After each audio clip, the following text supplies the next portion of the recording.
नमस्कार, मी प्रवीण अहिरे. महाराष्ट्रातील तमाम लाडक्या बहिणींचं लाडकी बहीण योजनेच्या नवीन व्हिडिओमध्ये स्वागत आहे. पाहू शकता बघा, आत्ताची सर्वात मोठी बातमी, आत्ताची सर्वात मोठी खुशखबर, सर्वात मोठी आनंदाची बातमी. 21 नोव्हेंबरची जबरदस्त माहिती सर्व लाडक्या बहिणींसाठी. बघा, ज्या पैशांची तुम्ही वाट पाहताय तर त्या पैशांच्या संदर्भात सर्वात महत्त्वाचे अपडेट सर्व लाडक्या बहिणींसाठी.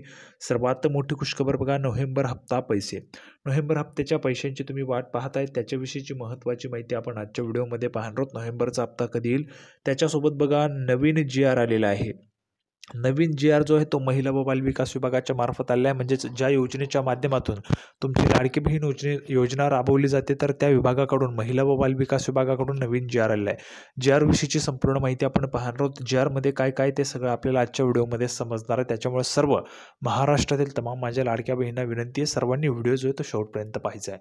व्हिडिओ जर तुम्ही शेवटपर्यंत पाहिला तरच तुम्हाला संपूर्ण माहिती समजणार आहे, आणि जर तुम्ही व्हिडिओ शेवटपर्यंत पाहिला नाही तर तुम्हाला संपूर्ण माहिती समजणार नाही. त्याच्यासाठी सर्वस्वी तुम्हीच जबाबदार असणार आहे.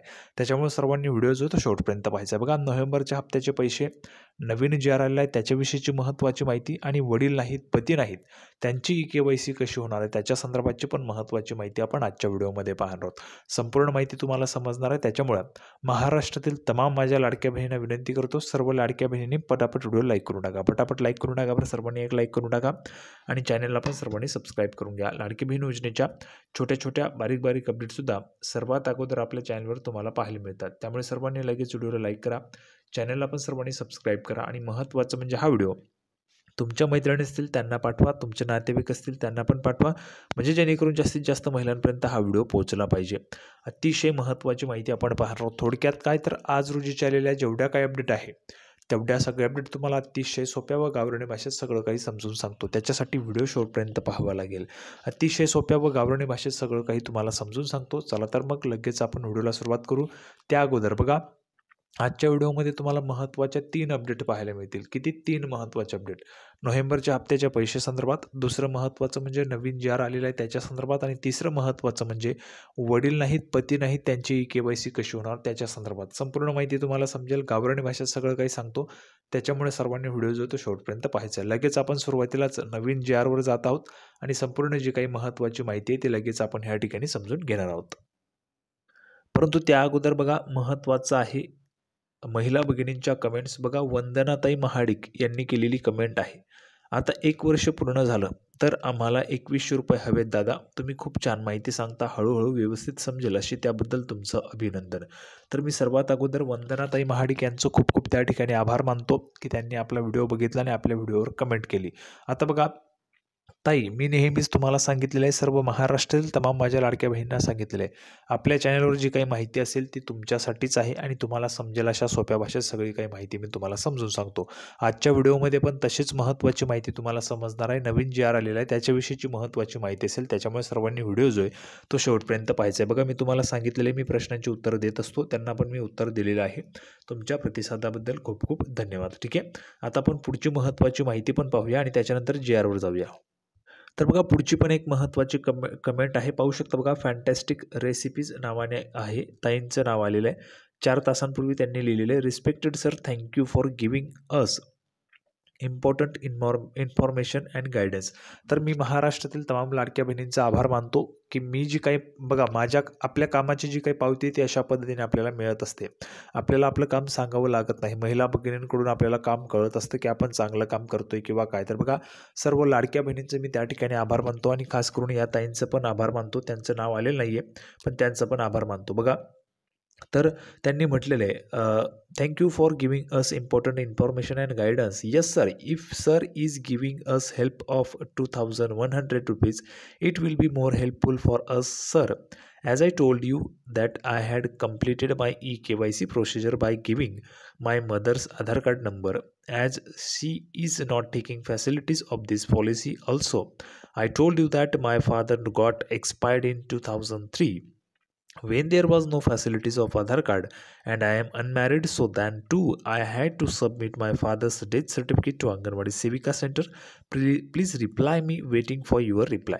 बघा, आता त्यांना पण मी रिप्लाय देणार होतो, परंतु व्हिडिओच्या माध्यमातून त्यांना हा जो काही रिप्लाय तो द्यावा म्हणून मी हा व्हिडिओ बनवलेला आहे. बघा, त्याच्यामध्ये पण महत्त्वाची माहिती तुम्हाला समजणार आहे. तर त्यांनी महत्त्वाचं सांगितलेलं आहे की 2003मध्ये त्यांचे जे वडील आहेत ते वारलेले आहेत आणि 2003च्या वेळेस आधार कार्डची फॅसिलिटीज अवेलेबल नव्हती, त्याच्यामुळे त्यांचाही त्याच्यामध्ये काहीही दोष नाही आहे. परंतु आता मग KYC करायची कशी? बघा, KYC करताना त्यांनी त्यांच्या आईचं आधार कार्ड दिलेलं आहे, बरोबर आहे. परंतु मग आता पुढची प्रोसेस काय? अंगणवाडी सेविकांकडे त्यांनी वडिलांचं जे काही डेथ सर्टिफिकेट आहे ते जमा करायचं आहे का? त्याच्या संदर्भात पुढची महत्त्वाची माहिती तुम्हाला समजेल आणि सर्व महाराष्ट्रातील तमाम लाडक्या बहिणींच्यासाठी महत्त्वाची माहिती आहे. त्याच्यामुळे सर्वांनी पुढची माहिती अतिशय काळजीपूर्वक बघावं.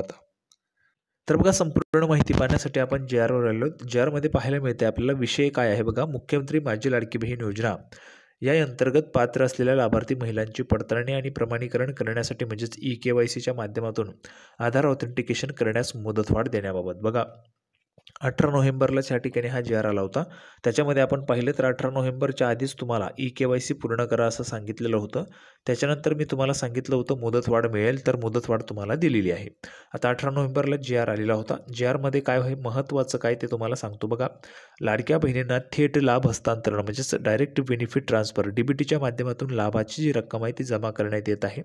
मुख्यमंत्री माझी लाडकी बहीण योजनेच्या अंतर्गत पात्र लाभार्थ्यांची महिलांची पडताळणी आणि प्रमाणीकरण म्हणजेच eKYC करण्यासाठी आधार ऑथेंटिकेशन करण्याकरता eKYC प्रक्रिया करण्यास 18 नोव्हेंबर 2025पर्यंत मुदत देण्यात आली होती.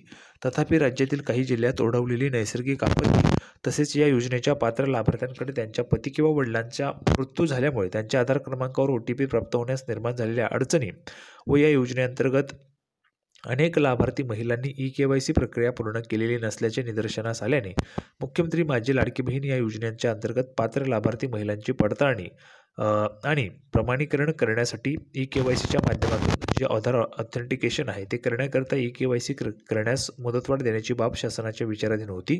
त्याच्यानुसार शासनाने परिपत्रक काढलेले आहे आणि परिपत्रकामध्ये शासनाने निर्णय असा घेतलेला आहे बघा.